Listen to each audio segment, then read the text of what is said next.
자, 수업 시작하도록 하겠습니다. 예, 안녕하십니까. 예, 법무사 2차 동차반 오늘 형사소송법 개강을 했습니다. 첫날입니다, 여러분들. 일단은 동차반은 아무래도 동차를 노리고 시험을 준비하시는 분들이 있기 때문에 거기에 맞춰서 강의를 진행할 예정입니다, 여러분들. 다만 동차반이기 때문에 이게 일단은 기본적으로 어느 정도 형사소송법을 공부하신 분들을 전제로 해서 진도를 나간다는 점을 좀 염두에 주셨으면 좋겠고요. 일단 몇 가지만 말씀드리면, 일단은 기본 교재는 그 김영환 교수님의 올해판이죠, 여러분들. 블랙박스로 일단은 정리를 할 겁니다. 그래서 처음부터 끝까지 해서 쟁점별로 한번 다뤄볼 예정이고요. 일단은 예전에 한번 기억을 한번 되살려 보셔서 한번 쭉 보시길 원하고, 그 다음에 두 번째로는 동차반에서 제가 봤을 때 가장 중요한 거는 최신 판례입니다. 그래서 1년간 최신 판례를 일단은 제공해 가지고 수업 중간중간에 최신 판례를 다룰 예정입니다. 그래서 수업의 중심은 크게 두 가지입니다, 여러분들. 그래서 블랙박스에 있는 내용하고, 두 번째로는 최신 1년간 판례라는 점을 일단은 염두에 두시고요. 그리고 일단은 그 이순환 모의고사 문제도 일단 무료로 제공을 할 겁니다. 다만 그 문제는 따로 푸는 시간은 따로 없을 거고요. 다만 이제 봐서, 왜 그러냐면 일단 그 최신 판례를 그 공부하다 보면 이제 중복되는 설명이 있기 때문에 그렇고요. 다만 이제 최신 판례 없는 부분이라든가 특별히 살펴볼 문제가 있다고 한다면 그때 선별적으로 보도록 하겠습니다. 그래서 일단은 전체 7일입니다, 여러분들. 그래서 7일 동안 전체적으로 한번 쭉 다뤄보도록 하겠습니다. 그래서 바로 수업을 진행하도록 할게요, 여러분들. 자, 교과서로는 1페이지입니다, 여러분들. 1페이지. 예, 1페이지 보시면, 자, 먼저 개정법률이 나와 있습니다. 여러 가지 나와 있는데, 여러분들은 일단 두 가지 정도만 보시면 되는데, 일단은 양가로 1번에 보시면, 최근에 이제 그 2025년 얼마 남지 않았습니다, 여러분들. 9월 19일 날 시행되는 개정법 규정이 있습니다, 여러분들. 그래서 개정법 규정 관련해서 한번 체크하시고, 이거는 이제 사실은 대략적인 내용을 요지는 그렇습니다, 여러분들. 종래에는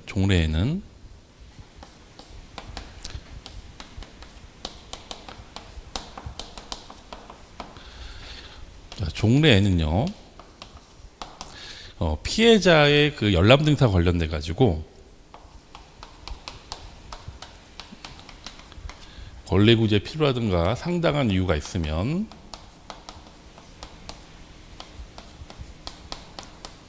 허가할 수 있다라고 되어 있어요. 임의적이었어요, 사실은. 근데 이번에 개정이 되면서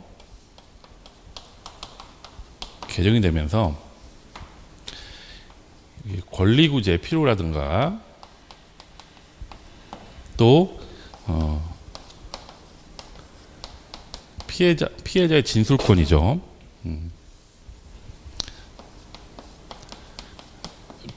피해자 진술권 보장을 이유로 할 때는 뭐다? 허가하여야 한다로 바뀌었어요. 허가하여야 한다.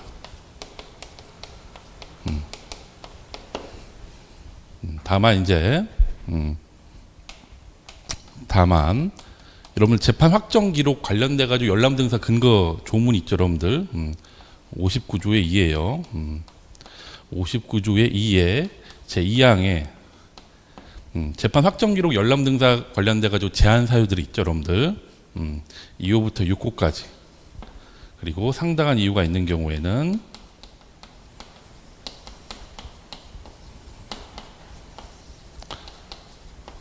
허가 아니할 수 있다. 허가를 안 할 수 있다. 허가를 안 할 수 있다.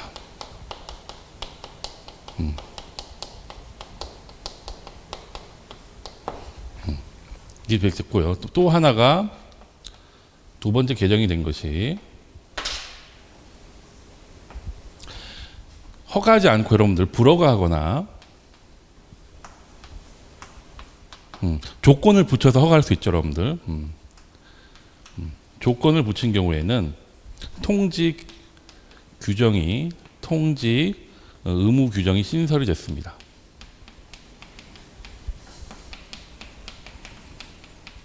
그래서 어찌 보면 전체적으로 보면 여러분들 종래에는 허가할 수 있다 임의적이었어요. 근데 개정법에 의하면 원칙이 이제 허가하여야 한다는 필요적으로 바뀌었고, 다만 여전히 재판 확정 기록의 제한 사유 있죠, 여러분들. 그 제한 사유를 원용해서 그런 경우와 또 상당한 이유가 있는 경우에는 허가를 아니할 수 있다.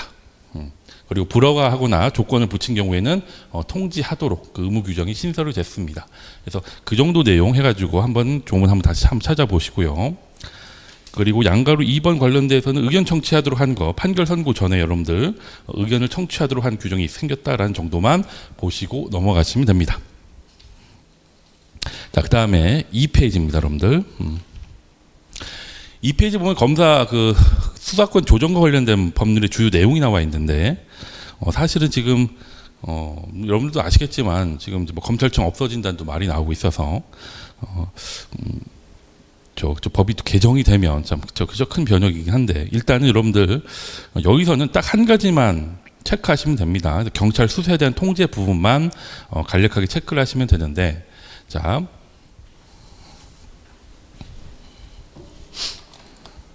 간단하게 보면 이래요, 여러분들. 경찰은 일단은 1차적 수사 종결권이 있죠, 그렇죠? 경찰은 1차적 수사 종결권이 있습니다.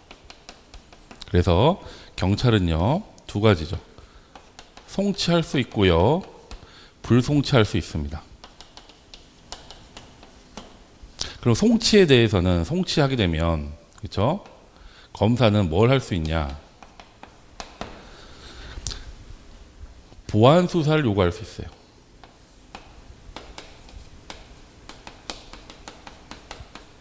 보통 경찰이 송치하는 경우는 기소 의견으로 송치하는 경우가 많겠죠, 그렇죠? 그랬을 경우에 검사 입장에서는 공소 제기 결정 여부를 결정하기 위해서나 공소 유지를 위해서 보완 수사를 요구하거나요, 아니면 경찰이 영장을 신청한 거에 대해서 청구 여부를 결정하기 위해서 보완 수사를 요구할 수 있고요. 만약에 불송치한다, 여러분들. 경찰 입장에서 1차적 수사 종결권이 있으니까 불송치한다고 했을 때 불송치 자체는 일단은 서면으로 통지합니다. 그렇죠? 근데 거기에 대해서 검사는 뭘 할 수 있죠, 여러분들? 재수사를 요구할 수 있어요. 네가 정말 제대로 수사한 게 맞니? 한번 재수사 해봐라고 요청을 하면요, 경찰은 재수사를 해야 합니다. 자, 이거와 상관없이 만약 수사 과정에서 세 가지죠. 법인남입니다. 법인남, 법령 위반, 인권 침해, 또 권한 남용, 수사권 남용이 있을 경우에는 뭐 할 수 있어요, 여러분들? 시정 조치를 요구할 수 있어요. 그렇죠? 만약 시정 조치를 요구했는데 만약 받아들이지 않으면 어떻게 합니까? 그렇죠? 징계 요구를 할 수 있죠. 한편 여러분들, 경찰이 만약 불송치를 하잖아요. 그러면 고소인들 입장에서는 뭡니까? 기분 나쁘죠, 그렇죠? 그래서 보통 불송치할 경우에는 누구한테, 여러분들? 고소인 등한테 통지를 해줍니다. 여기에서 통지를 받은 고소인 등은요, 어떻게 하냐면 이의 신청을 할 수 있습니다.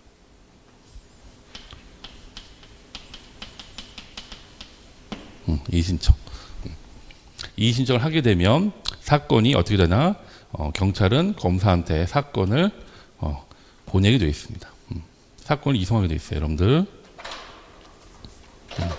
사건을 보내게 되어 있습니다. 그래서 검사가 다시 수사를 하게 되죠. 그래서 일단은 여기 나와 있는 경찰 수사에 대한 통제 관련돼서는요, 여기 되는 그림을 그대로 이해를 하시면 편합니다. 자, 보시면 볼게요, 여러분들. 자, 경찰 수사에 대한 통제 있습니다, 여러분들. 검찰의 통제가 있고 고소인 등의 통제가 있죠. 굵은 글씨만 보세요, 여러분들. 검사의 보완 수사 요구입니다. 그렇죠? 언제, 여러분들? 송치 의견으로 보내졌을 때. 그다음에 시정 조치 요구가 있습니다. 시정 조치 요구는 수사 과정에서 여러분 법령 위반, 인권 침해, 수사권 남용이 있는 경우에요. 법인남이라고 이제 하면 되고. 그래서 만약에 시정조치 요구를 했는데 불응하면 어떻게 한다, 여러분들? 직무 배제 및 징계 요구 가능하고요. 그 다음에 불송치 사건입니다. 불송치 사건에 대해서는 어떻게 통제하는데 여러분들 재수사를 요청을 하고요. 그래서 만약에 그죠, 재수사 요청을 하면 경찰은 굴곡시 보시면 반드시 재수사를 해야 합니다. 그리고 고소인 등의 통제는 두 가지입니다, 여러분들. 일단은 불송치를 하게 되면 통지를 해야 돼요, 여러분들. 서면으로 통지를 하고요. 그 다음에 통지를 받으면 어떻게 돼요? 그렇죠. 고소인이 이의신청하고요. 그 다음에 이의신청이 있으면 어떻게 한다? 사건을 바로 검사에게 송치를 한다. 이의신청이 있으면 바로 검사에게 송치를 한다. 자, 그 정도만 정리를 하시면 되겠을 것 같습니다.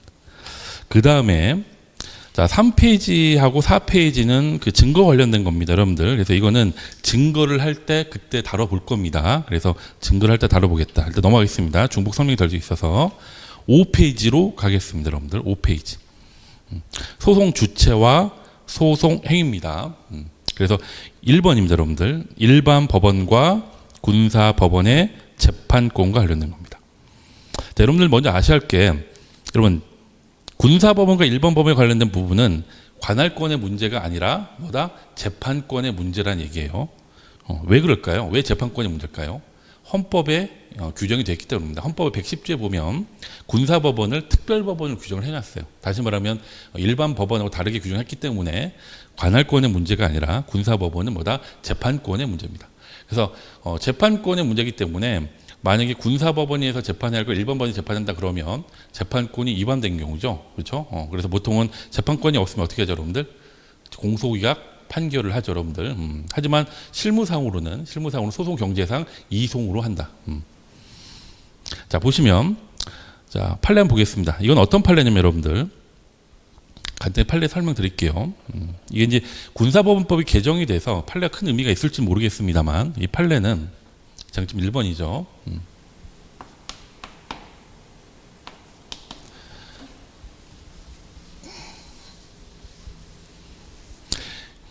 이 사람 피고인은 예비역 대령이에요. 예비역 대령입니다. 그래서 예비역 대령이었는데 범죄를 저질렀어요. 세 가지 범죄였어요. 허위공문서 작성죄,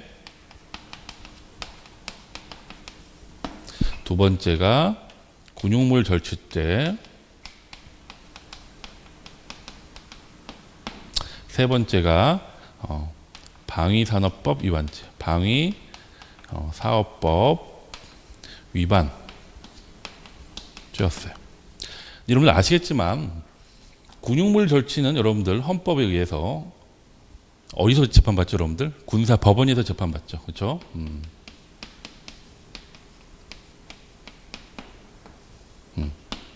그런데 일단은 검사가요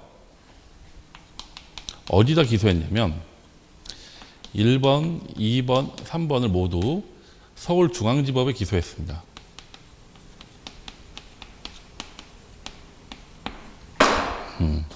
그러니까 피고인이 뭐를 주장하는 거예요?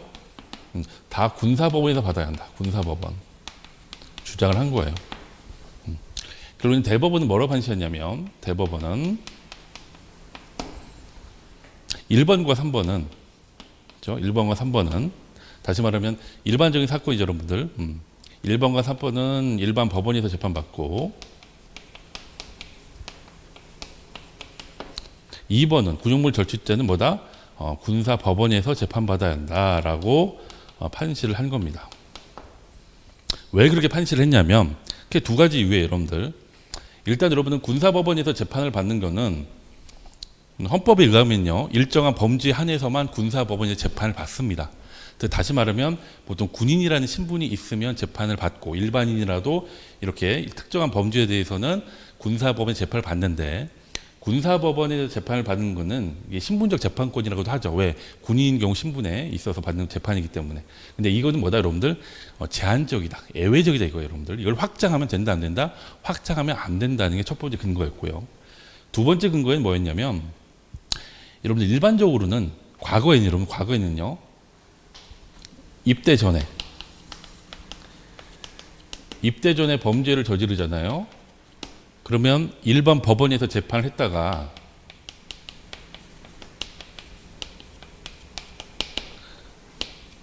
입대를 하면 군사법원으로 이송을 시켰습니다. 옛날에는. 그리고 만약에 이 사람이 여러분들 어떻게 돼요? 제대하면 어떻게 되죠? 제대하면 다시 군인의 신분에서 벗어나니까 다시 일반 법원으로 가는 거예요. 다시 말하면 입대 전에 그 사람하고 비교를 하면 입대 전의 사람 같은 경우에는 군인의 신분을 취득했다가 벗어날 수 있는 방법이 있는데 그렇지 않은 사람들은 뭡니까? 한번 군사법원 재판을 받게 되면 거기서 나갈 수 있는 방법이 없다 이거예요. 그래서 대법원에서는 이걸 나눠가지고 그냥 군용물 절취는 군사법원 재판 받고 나머지는 일반 법원의 재판을 받으면 된다라고 판시를 했습니다. 다만 여러분들 좀 아셔야 할 게 최근에 군사법원법이 개정이 됐잖아요, 여러분들. 2022년도인데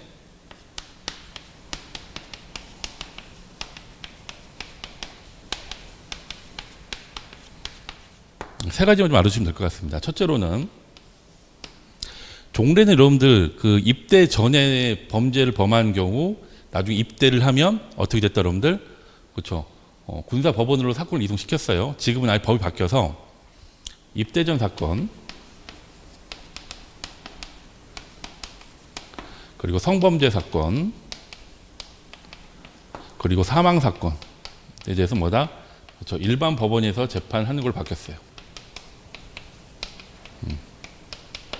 일반 법원에서. 그래서 지금 같은 경우에는 입대 전에 일반 범죄를 저질렀다. 그리고 나중에 입대를 했다. 군인으로 신분이 바뀌더라도 어디서 재판한다 여러분들? 일반 법원에서 재판하는 걸 바뀌었고요. 두 번째로는 종전에는 여러분들 그 고등군사법원이 있어서 여러분들 고등군사법원을 폐지하고요.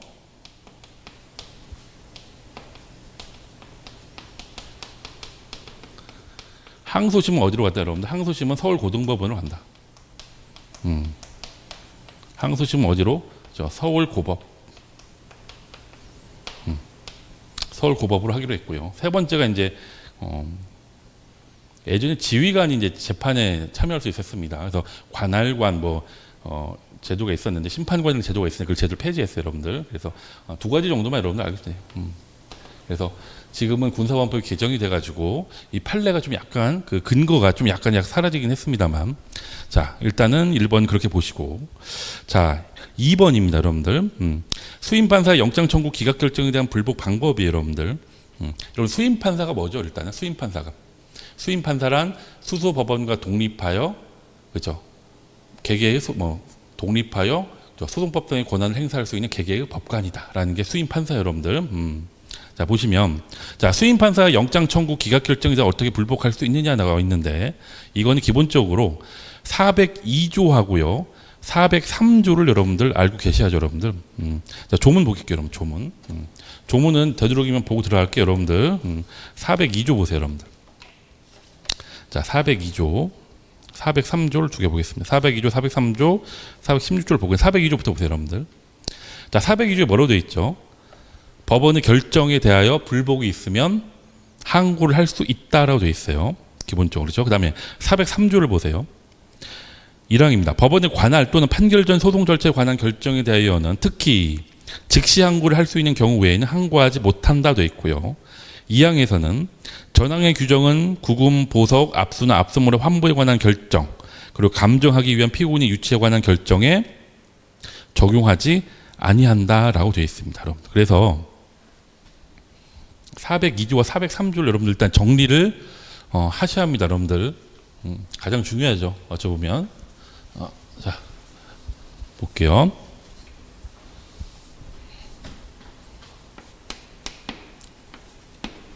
정점 2번이죠. 자 402조와 403조입니다.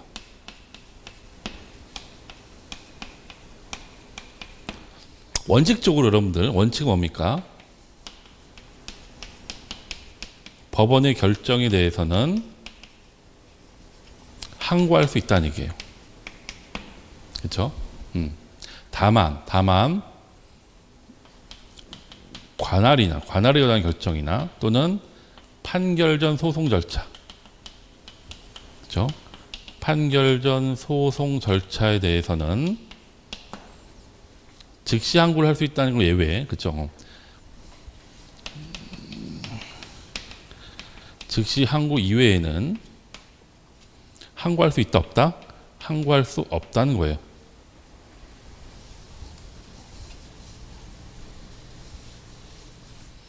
왜 그럴까요, 여러분들? 왜 판결 전 소송 절차하고 관할에 관한 결정은 그죠? 즉시 항고할 수 있다는 규정이 있는 것 외에는 항고할 수 없다고 했을까요, 여러분들? 소송의 집중성 때문에 그래요. 왜 그러냐면 여기도 적게요.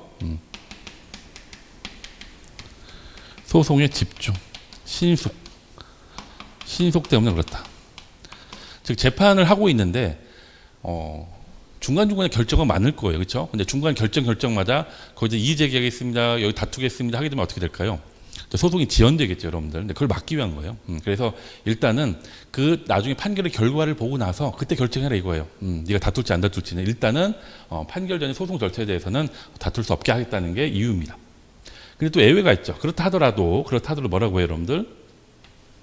구금, 보석, 압수나 압수물의 환부, 그리고 뭡니까? 감정을 위한 유치.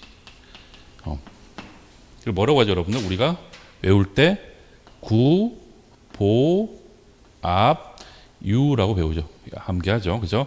이 경우에는 어떻게 합니까? 그죠? 이 경우에는 또 항고할 수 있대요.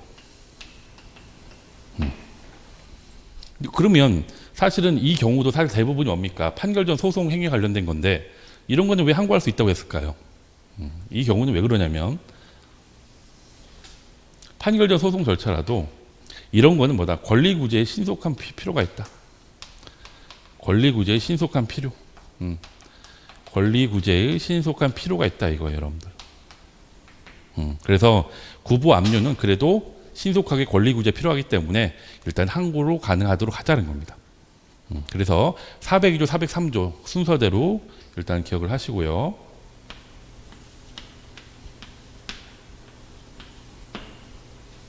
자, 그러면 수임 판사가 영장 청구 기각 결정이에요.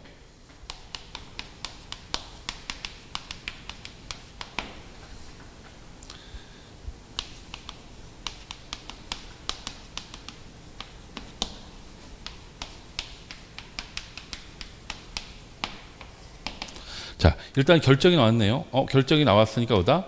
그럼 결정이 나왔으면 항고할 수 있겠네? 항고할 수 있습니까? 안 되죠. 왜 그래요? 자, 어떤 결정이죠, 여러분들? 여기서 결정은 법원의 결정이어야 돼요, 여러분들. 법원. 여기서 법원은 뭘 말해요, 여러분들? 수수법원을 이야기하는 거예요, 여러분들. 그렇죠?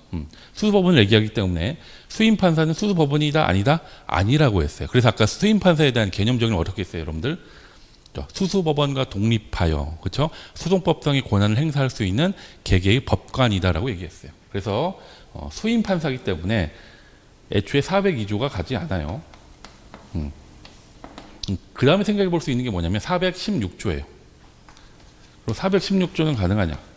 416조는 준항고라고 합니다. 조문 볼게요, 여러분들. 416조.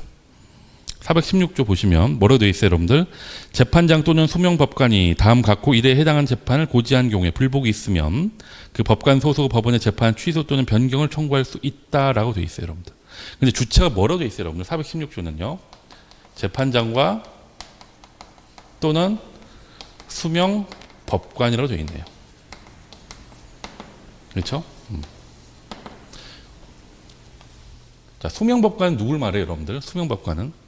수명법관은 합의부 A, B, C 중에 합의부가 있으면 그 중에 한 명이 누구예요? 재판장이고 나머지 두 사람이 합의부원이에요. 그러면 예를 들어서 뭐 증인신문을 해야 한다 그랬을 때 재판장이 그 증인신문을 하려고 하는데 그 증인이 법정에 안 나오고 병원에 입원했다. 서울대병원에 만약에 입원했다 그러면 재판장이 A에게 A야 네가 가서 증인신문 좀 하고 와라 하고 명을 내리죠.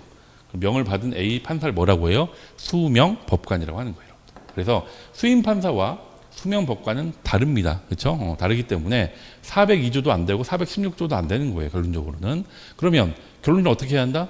영장 청구 기각 결정하면 누가 울어요, 여러분들? 검사가 울겠죠. 그렇죠? 검사가 울기 때문에 그때 뭐다? 재청구를 한다. 재청구.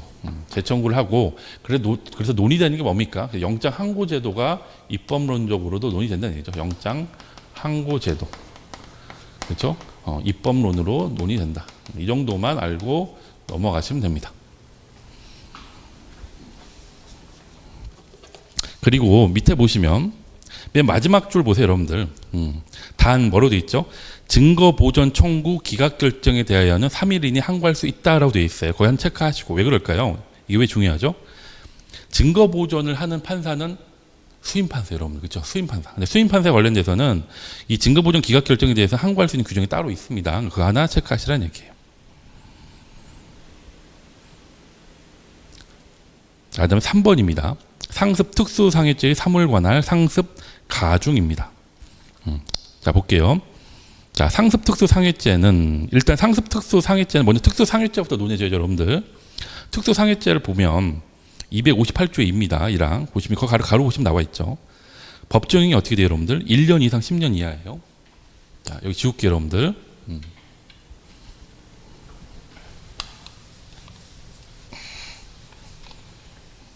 쟁점 3번 쟁점입니다.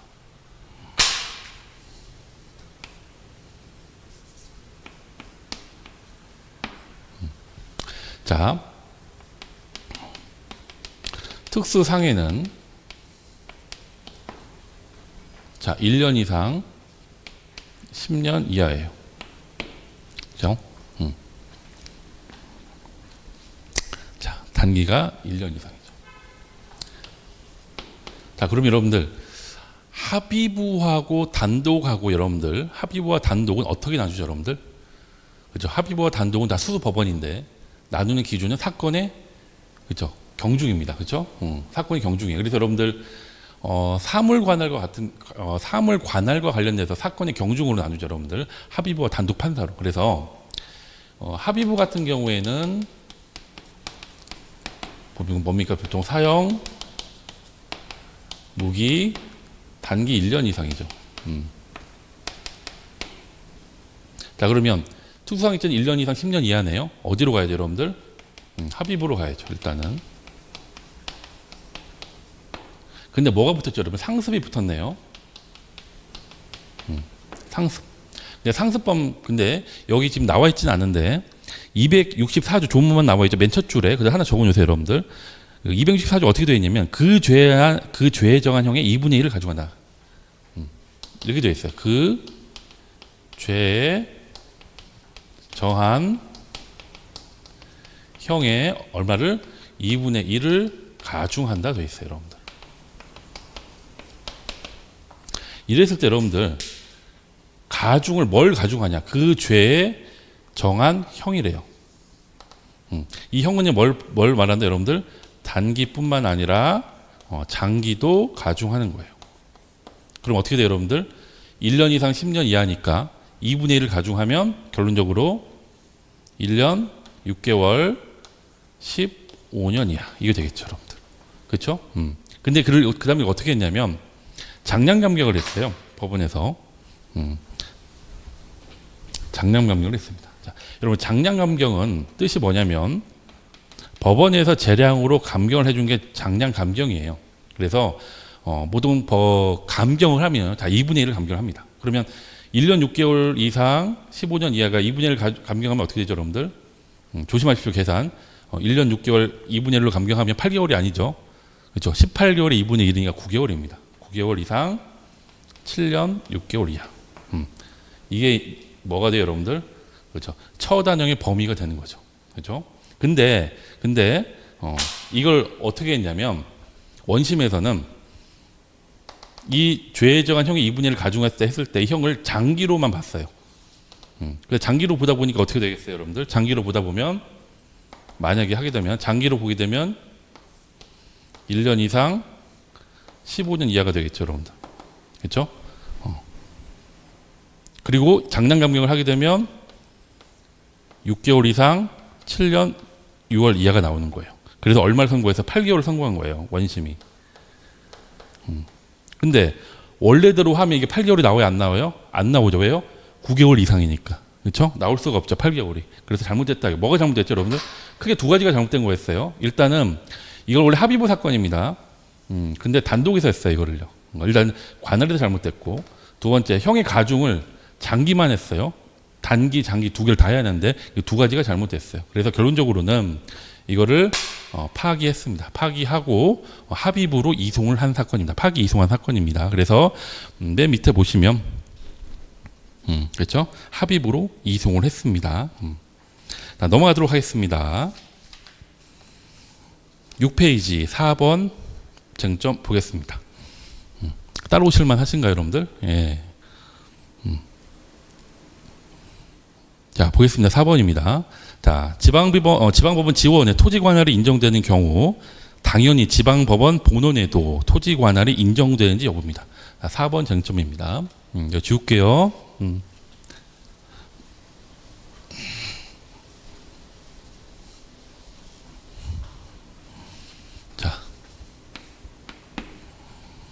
자, 이건 어떤 사건이냐면 여러분들 검사가요. 자, 여러분들 우리가 지방법원 본원이 있고요. 지방법원 지원이 있습니다. 예를 들어서 대전 같은 경우 대전지방법원, 대전에 대전지방법원 본원이 있고요. 그리고 홍성지원, 서산지원 또 따로 있어요. 천안지원 그런 것처럼 이 광주지방법원에서도 광주지방법원 본원이 있고 뭐 해남지원이 있고 목포지원이 따로 있거든요. 근데 검사는 어떻게 생각했냐면 이렇게 생각했어요.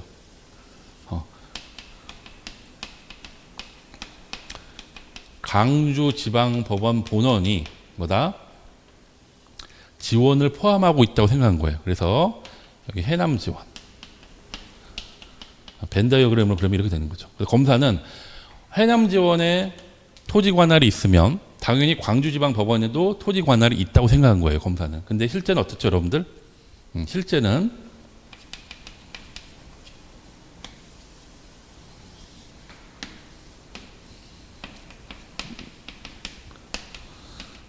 지방법원 본원하고요. 각 지원이 뭡니까? 토지 관할을 분배하는 거예요.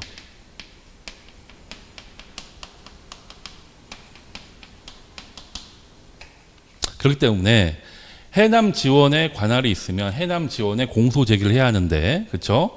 검사가 당연히 광주지방법원에도 토지 관할이 있는 걸로 공소 제기를 한 겁니다. 자, 그럼 어떻게 되죠, 여러분들? 관할권이 없는 데다 공소 제기했네요. 그죠? 관할 위반 판결을 해야겠죠. 이런 사건입니다, 여러분들. 4번은 그렇게 정리하시면 됩니다. 그래서 첫 번째 줄 보시면 자, 핵심 키워드 나와 있죠. 밑줄 잘 그어져 있습니다. 지방법원 본원과 지원은 소송법상 별개의 법원이자 대등한 관계에 있으므로 뭐라고 해요? 굵은 글씨요. 소송법상 토지 관할의 분배에 해당한다. 그래서 맨 마지막 줄 손가락 표시 맨 마지막 두 번째 줄 보시면 결론적으로 그죠? 관할 위반 판결을 하여야 한다라고 되어 있습니다. 네. 그다음에 5번입니다. 쟁점. 토지 관할의 병합 심리예요. 자, 볼게요. 이거는 케이스를 먼저 보세요, 여러분들. 케이스를 보면 설명드릴게요. 자, 갑은 서울에서 A에 대한 무고를 그리고 성남에서 B에 대한 무고의 범행을 했습니다. 자, 서울에서 갑입니다. 일단 피고인이 갑이고요. 서울에서 A에 대한 무고 그리고 성남에서 B에 대한 무고를 했어요. 그리고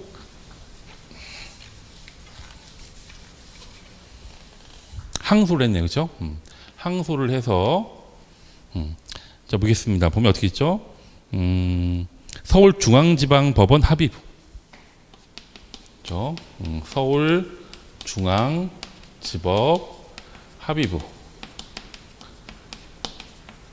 그리고 성남 B에 관련돼서는 B에 대한 부분 수원지법 성남지원 합의부. 수원지법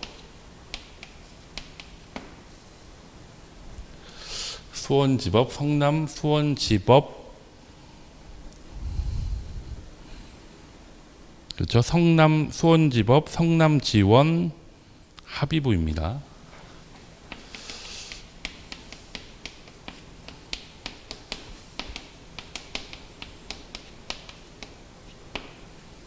합의부. 자, 그러면 자, 여러분 토지 관할 관련된 토지 관할 병합 심리인데요.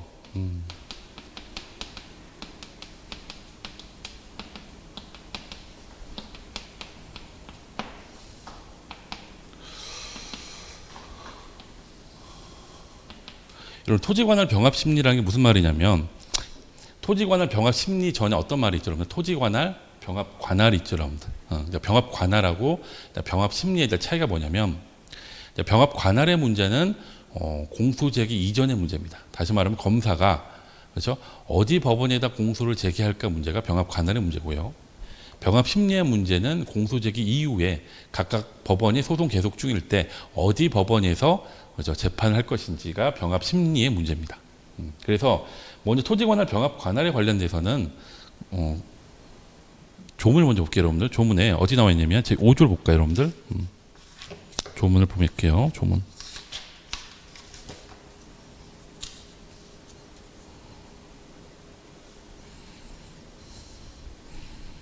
(5조) 보면 이렇게 돼 있어요, 여러분들.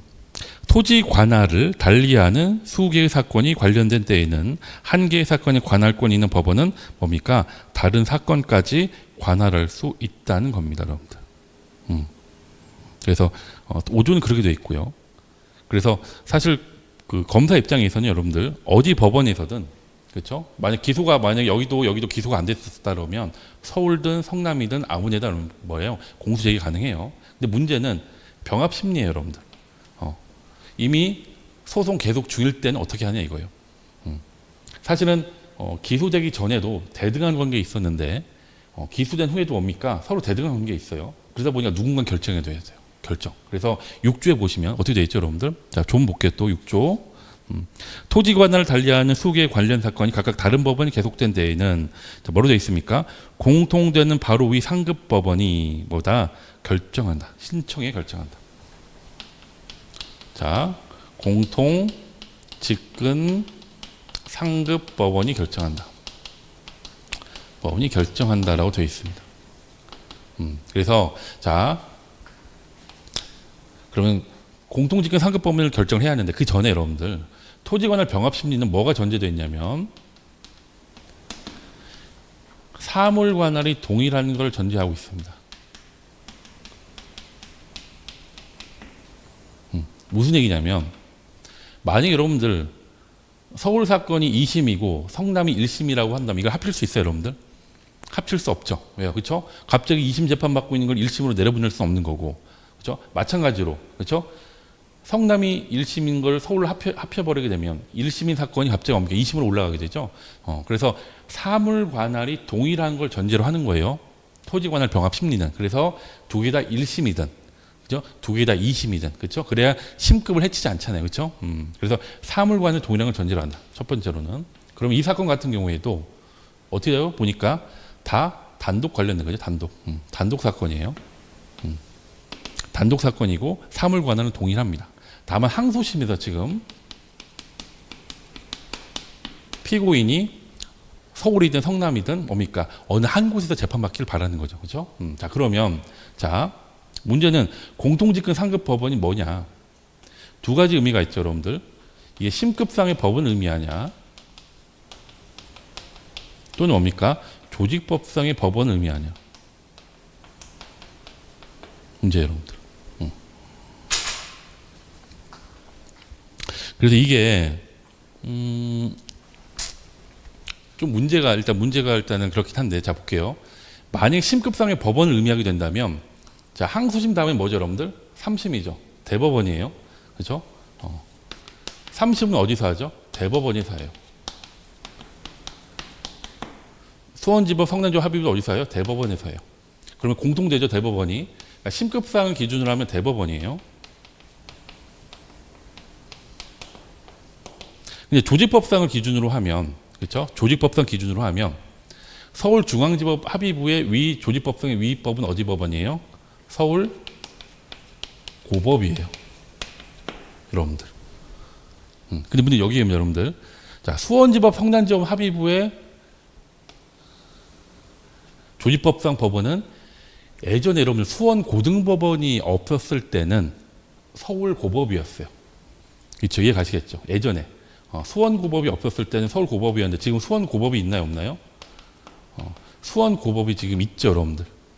그렇죠? 수원고법이 있어요. 그러니까 일단은 저 사례는 여러분들 예전에 수원고법이 없었을 때를 전제로 한 거예요, 여러분들. 예전에 수원고법이 없었을 때는 그렇죠? 서울고법이었기 때문에 조직법상으로는 서울고법이었어요. 하지만 지금 수원고법이 있잖아요, 여러분들. 그렇죠? 수원고법이 있다고 한다면 서울고법, 수원고법 일치하지 않아요. 그럼 다시 그 위로 가면 대법원, 그렇죠? 대법원. 조직법상으로도 뭡니까? 지금은 대법원 일치하죠.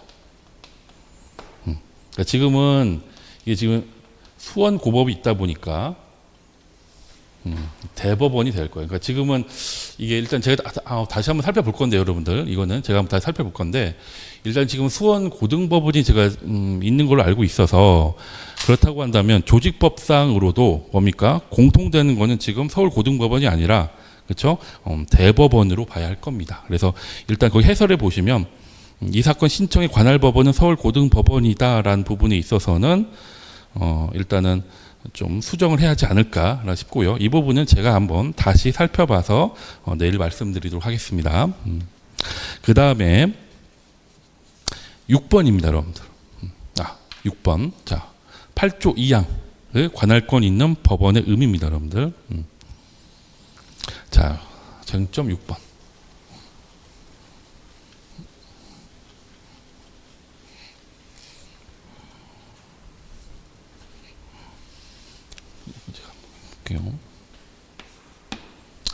자, 8조 2항에 보면 여러분들 이렇게 되어 있어요. 단독 사건이 공소장 변경으로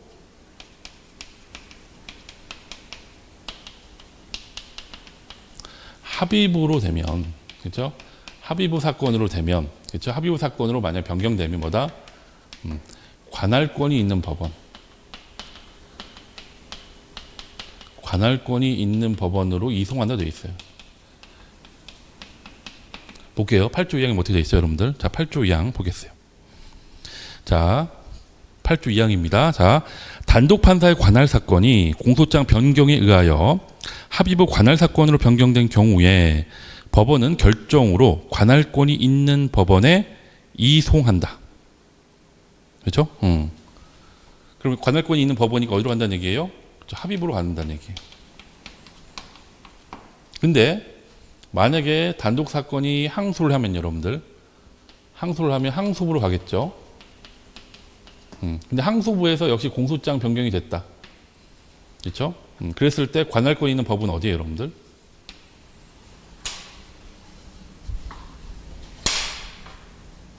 그렇죠. 고등법원이죠, 여러분들.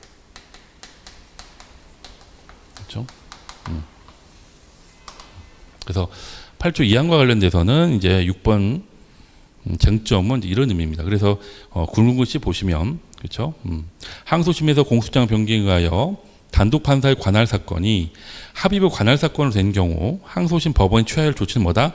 고등법원의 이송입니다, 여러분들.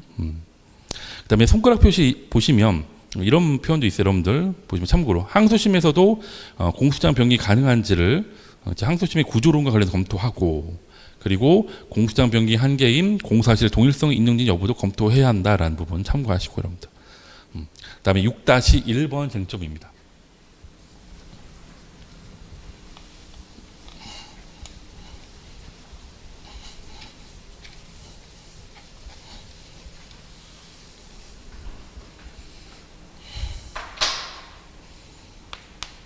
자, 6-1번 쟁점은 그 반대의 경우 여러분들 자 8조 2항을 보면 저 8조 2항을 보면 반대로 합의부 사건이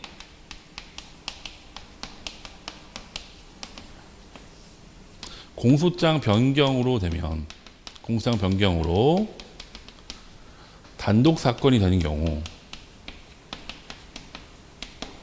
이 경우 그러면 단독으로 이송하냐 이거예요. 규정이 있어요, 없어요, 여러분들? 규정이 없습니다. 규정이 없습니다. 그럼 실제 어떻게 하느냐?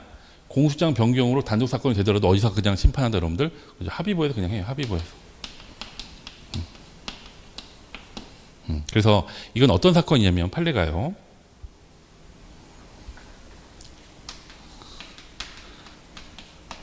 합의부로 배당이 됐습니다.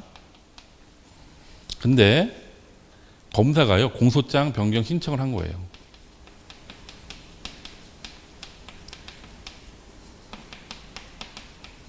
그 내용을 보니까 단독 사건이에요. 단독 사건. 단독 사건으로 변경이에요. 자, 근데 법원에서는 이거 결정을 안 해요. 일단 결정을 하지 않습니다. 왜 그럴까요? 그 종전부터 합의부 사건 관련돼서 공소장 변경해가지고 결정하게 되면 단독 사건이라도 계속 심리를 해왔거든요. 그러니까 이번에는 어떻게 하면 재판 안 할까 싶어서 일단 결정을 안 해요. 결정 안 하고 어떻게 하냐? 야, 이거는 차고 배당 같다. 잘못 배당한 것 같아. 차고 배당 같다. 차고 배당을 이유로 해가지고 재배당을 합니다. 재배당을 해서 1심, 2심을 거쳐서 나중에 대법원으로 온 사건이에요. 근데 결국은 대법원은요, 이거를 파기했습니다. 왜 파기했냐면 두 가지 이유예요. 첫 번째로는 그렇죠. 8조 2항과 관련돼 가지고 그 반대되는 상황에 대한 규정이 있다 없다? 없다 이거예요, 여러분들. 규정이 없어요. 명문 규정이 없어요. 이런 상황에 대해서. 두 번째, 재배당을 했는데 이게 예규와 관련돼서 재배당 사유가 이제 재배당 사유가 아니란 얘기예요. 따라서 대법원은 뭐라고 하고 있냐면 파기하면서 합의부로 이송했거든요, 여러분들. 파기 이송, 파기 이송했는데 대법원은 뭐라고 하고 있냐면 공소장 변경 관련된 신청에 대한 결정에 상관없이 일단 합의부로 배당이 됐으면 어디서 합의부에서 심리해라 이거예요, 여러분들. 그래서 그런 판례입니다. 자, 보시면 밑줄 친 거 보세요.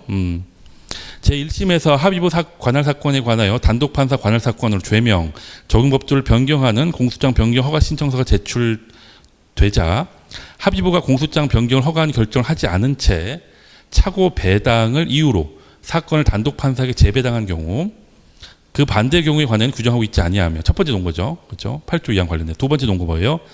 예규, 사건 발행하는 예규에서도 이러한 경우를 재배당 사유로 규정하고 있지 않고 그다음에 세 번째 논거 사건을 배당받은 합의부는 공소장 변경 허가 결정을 하였는지 관계없이 그죠? 관계없이 사건이 실체에 들어가 심판하여야 하고 단독 판사에게 재배당할 수 없다는 겁니다.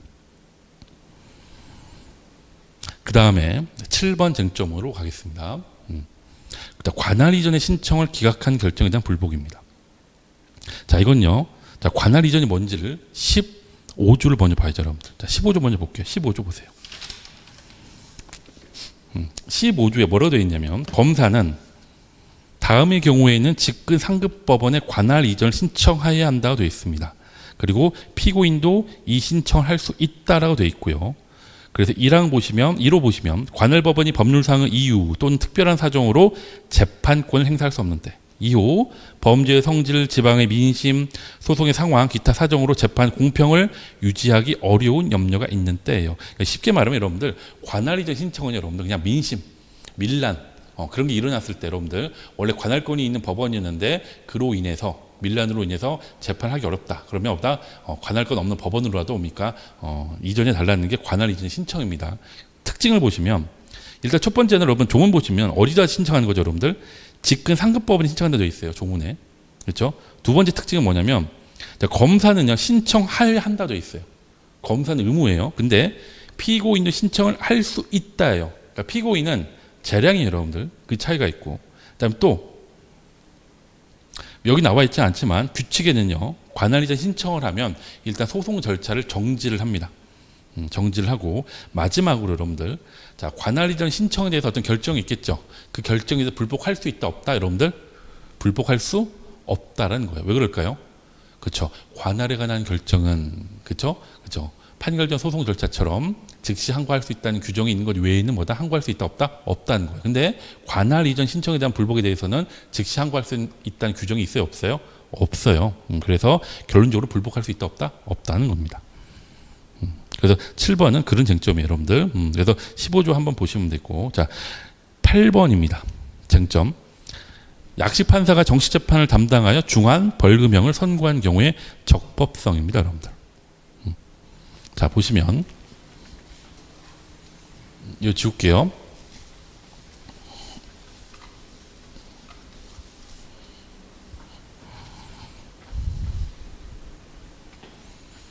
(8번이죠) 그죠? 자, 이런 경우 여러분들 판사가요, 갑이라는 판사가 약식 명령을 발령합니다. 자, 발령하면 어떻게 됐어요? 당사자는요, 7일 이내에 정식 재판을 청구할 수 있죠. 그래서 정재라고 합시다, 여러분들. 정식 재판을 청구합니다. 그래서 정식 재판이 열렸어요. 심판이 열렸는데 딱 보니까 거기에 누가요? 재판장이 갑이에요. 이랬을 경우에, 그렇죠? 재척 사유가 되냐? 재척 사유가 되냐? 이거 재척이라는 게 뭐죠, 여러분들? 재척이라는 게 불공평한 재판할 염려가 있는 경우, 그렇죠? 그 법에 규정되어 있는 일정 요건에 해당이 되면 그 직에서 당연히 물러나는 게 재척이라는 거죠, 그렇죠? 그래서 여기 관련된 재척 사유는 어떤 거죠, 여러분들? 그렇죠? 전심 재판에 관여했냐는 문제예요.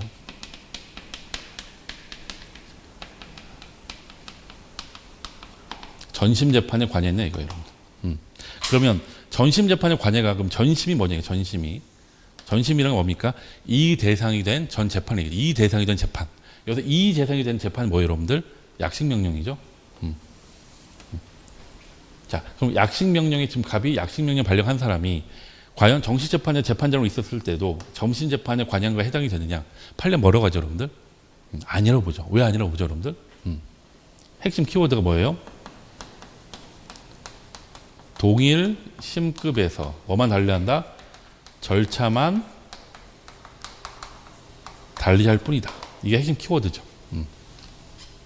동일 심급에서 절차만 달리할 뿐이다 이거예요, 여러분. 약식 명령하고 정식 재판 사이는 같은 뭡니까? 1심이란 이야기예요, 여러분들. 그렇기 때문에 전심이다 아니다? 아니란 얘기예요, 여러분들.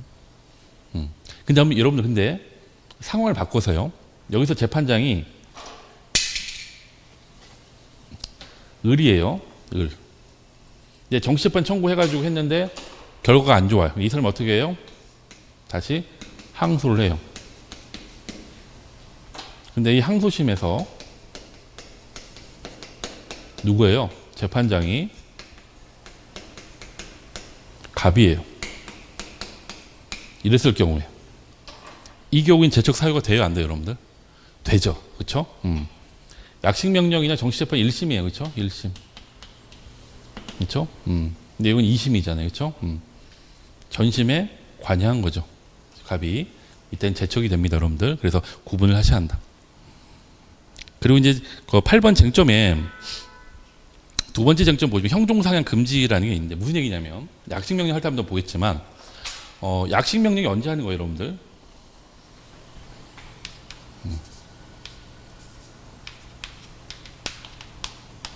약식이라는 게 벌금, 그렇죠? 또는 과료, 또 몰수, 이런 거 할 때 약식을 하는 건데 여러분들 대부분은 벌금이에요, 여러분들. 벌금인데 옛날 같은 경우에 여러분들 벌금에 대해서 약식 명령을 딱 발령하잖아요. 그럼 당사자가 대부분이 정식 재판을 청구했습니다. 왜 그러냐면 옛날에는 불변금이 적용됐었어요. 예전에는 불변금이 적용이 돼서 뭡니까? 내가 정식재판 청구해도 법원에서 그것보다 올릴 수 있어요, 없어요? 못한단 말이에요, 올려치기를. 그러다 보니까 어떤 부작용이 발생하더라, 여러분들? 무조건 하는 거예요. 무조건 하다 보니까 재판이 과중하죠. 업무가 과중하게 됐어요. 그래서 바꿉니다, 법을. 뭘로 바꿨어요? 불변금에서 형종 상향 금지로 바꿔요. 무슨 얘기냐? 이제는 벌금이 나오면 벌금액에 대해서는 뭡니까? 올릴 수 있어요. 올려치기 가능해요. 다만 형의 종류를 바꿀 수는 없어요. 다시 말해 벌금형인데 징역형으로 형의 종류를 바꿀 수는 없어요. 하지만 벌금형 300을 받았다, 약식에서. 근데 정치재판에서 뭐다, 여러분들? 그렇죠, 500만 원 때릴 수 있어요.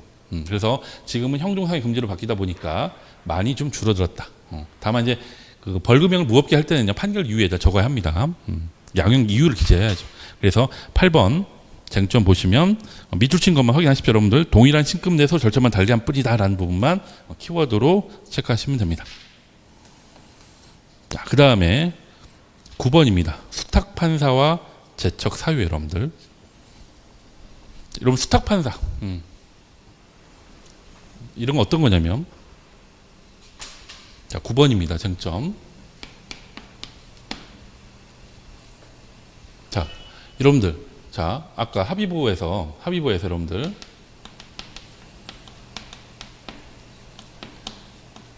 A, B, C가 있어요. B가 재판장인데, 그렇죠. 증인신문을 해야 하는데 증인이 어디에 있어요, 여러분들? 지금 서울대병원에 입원했대요. 그래서 재판장이 A로 하여금, 합의보원으로 하여금 너 가서 증인신문 해라. A는 그때 어떤 지위가 있죠, 여러분들? 수명법관 지위죠. 수명법관. 그래서 서울대병원 가서 증인신문 하려고 했더니 병원에서 연락이 왔습니다. 어디로 이송됐대요, 여러분들? 이 사람이 전원 조치, 부산에 있는 부산대 병원으로 만약 전원 조치가 됐다. 그랬을 경우에 재판장 입장에서는 A한테 네가 부산까지 가서 증인신문 하라 하기에는, 그렇죠? 어렵죠. 그러니까 어떻게 해요? 합의부 자체에서 부산에 있는 부산지법, 그렇죠? D라는 판사한테 부탁을 하는 겁니다. 거기에 부산대학교 병원에, 그죠? 우리 증인신문할 사람이 있는데 대신 좀 해주시겠어요? 증인신문을 부탁하는 거죠. 그래서 부탁받은 판사를 뭐라고 하는데 여러분들? 수탁판사라고 하는 거예요. 수탁판사로. 그렇죠? 이 수탁받은 판사람이, 수탁판사 한 사람이 여러분들, 수탁판사가 그럼 증인신문 할 수 있을 거 아니에요. 근데 이 사람이 언제 나중에 인사이동 돼가지고요, 고등법원으로 판사로 자리를 바꿉니다. 그리고 나중에 이 합의부 사건은요, 피고인이 항소를 해서 고등법원으로 올라와요. 그렇죠? 그런데 뭡니까? 수탁판사로서 증인신문 조사했던 사람이 고등법원 판사로 있을 때 이게 전심재판 관여 되느냐? 된다고 본다는 얘기예요, 여러분들. 이건 된다. 그렇죠? 그래서 자 19번 보시면 밑줄 친 거 보세요. 제1심 판결에서 피고인에 대한 유죄의 증거로 사용된 증거를 조사한 판사는 17조 제7호 소정이 어디에 여러분들? 전심재판의 기초가 되는 조사 심리에 관여하였다고 할 것이다 이거예요. 그렇죠? 그래서 항소심 재판에 관여할 수 있다 없다 여러분? 없다는 겁니다. 그런데 자, 10번하고 좀 비교하셔야죠, 여러분들. 자, 증거 보존에서 증인 신문한 판사. 이 경우는 9번하고 비슷한데 이 경우는 결론적으로 일단 제척사유가 된다 안 된다 여러분들? 안 된다고 보고 있습니다. 판례는. 자, 참고로 여러분 증거 보존은 여러분 뭐예요, 여러분? 증거 보존은 페이지일 때 적어 놓으세요, 여러분들. 이 책으로는 69페이지에 있습니다. 69페이지 적어 놓으시고, 아까 그 설명 드렸지만 증거 보존에서 증인 신문한 판사는 어떤 판사예요, 여러분들? 수임 판사죠. 그죠? 수임 판사예요. 수임 판사고, 결론적으로 예를 들어서 이런 거예요, 여러분들. 검사가 공소 제기를 하던, 공소 제기 뭐 하고 나서든 그 중요한 증인이 있어요. 근데 그 목격 증인이 예를 들어서 치매에 걸렸습니다. 치매에 걸려서 시간이 지날수록 계속 까먹어요. 그래서 만약에 재판기일이 한 2-3달 남았는데 그때까지 가면 이 사람은 전혀 기억을 못할 것 같아요. 너무 급해요. 그러다 보니까 어떻게 해요? 증거 보존을 청구하는 거예요. 그래서 판사님, 이 사람 기억력 때문에 문제가 있습니다. 치매 때문에. 그러니까 뭐다? 증인신문을 해달라는 게 증거보존 청구예요, 여러분들. 그러면 수임 판사가 결국에 증거보존을 합니다. 증인신문을 해요. 근데 그 판사가 나중에 1심 만약에 재판을 하는 재판장이 됐을 때 전심이 아니냐 이거예요. 그렇죠? 또는 여기 나온 것처럼 점심 재판의 기초가 되는 조사 심리에 관여한 거 아니야. 판례는 결론적으로 아니라고 보고 있습니다. 그래서 여기 대해서는 통설이 좀 많은 비판을 가고 있고요. 수탁 판사하고 좀 차이가 있더라. 그거 비교하시면 됩니다. 그러면 일단은 여기까지 하고요. 10분 쉬었다가 11번 쟁점부터 나가도록 하겠습니다. 예, 여기서 끊도록 하겠습니다.